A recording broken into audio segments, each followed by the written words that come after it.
Looking just defensively speaking, I thought we did some good things in the first half. Gave up a touchdown in the second half. Wasn't very excited in the press box, as you guys can imagine. And we had some young guys. Great thing in the second half. I think after the first series, the second half, we played a lot of second team guys out there that really, Darquez Denard has 2 penalties, which I'm glad he had them this week as opposed to maybe next week. And I don't think they were flagrant, but some careless penalties that we can't have as we enter the Big Ten Conference. Defensive questions, fired up for Mr. 53 over there, Greg Jones. He had to wait, I don't know, 38 games. Is that what it was, Greg? Whatever. But then he gets 2 in 1 game, so there's more to come too. People question his hands. He's got great hands, and he's a football player. Now we're going to teach him how to score on that 5-yard line. This team continues to make penalties, unforced penalties that are going to kill you down the road. How, as a captain, as a senior, how do you guys stop and fix that? A lot of sprints, and usually we solve that what we did in the past. But guys just knowing, it's critical. Every down is critical, and just be smart. And that goes to me too. Just gonna try to get more. Still got a long way to go, long season. Anything else for Greg?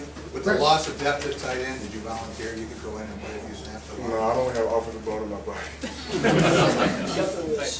I was told on Thursday that Andrew would be coming in, so it was very early. I decided that was going to be the plan, and that was a good plan, I think, to have, so that if we need him later in the year, he'll have a little more experience under his belt, especially when the game's a little tighter.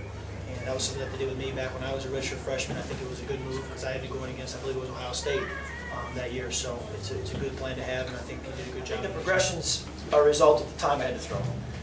One time I checked it down to Larry in a 2-minute drill at the end of the first half, and that was simply a result of the amount of time I had to throw. Our offensive line was enabling me to go through my entire progression, and I was so pleasantly surprised when I checked down to Larry there how much time I had. And even when I threw it to him, I still wasn't being hard. He's a dad to 2 daughters, and it's, a husband to a wife, and that's far more important than a football team or a football game. So we'll make sure that he's taking that first and foremost as the most important things. And when we get him back, we get him back. But again, it's going to be business as usual. Pretty much, my offensive line, it just opened it up for me. I just had to bang in, make one person miss maybe, or just fall forward, just for an end zone.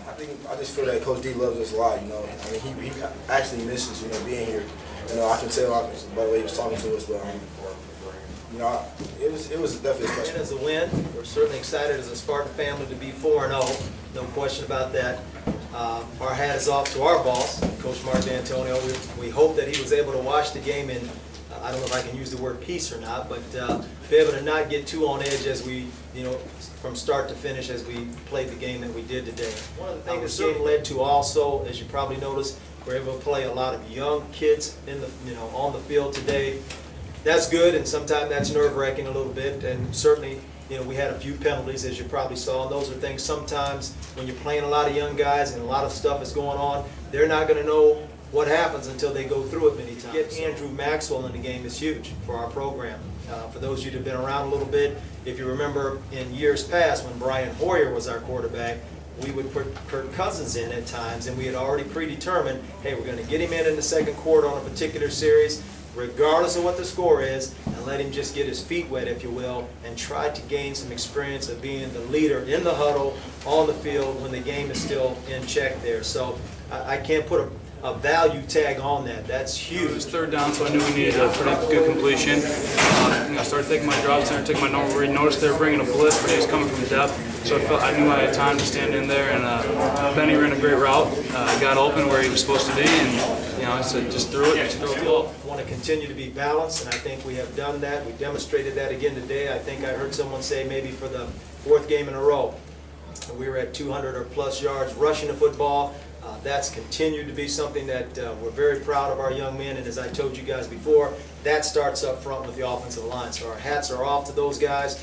And then again, when it comes to running the football, when you have a Baker, Le'Veon Bell, and now we even got Caper back in here, as you guys saw, trying to do a little bit more. That gives us a lot of depth, and we're not worried about that in terms of having 3 running backs, because we're about to go into the Big Ten Conference, and we're going to need every one of them. Talked to him pregame, all right? I talked to him pregame, and I haven't had my phone on me. I'm sure he may have called, but trust me, he gave me his blessing to begin the thing and just to relax and keep locked in, and it's always good. He just has that reassuring voice when you talk to him, and it was good to hear from him this morning.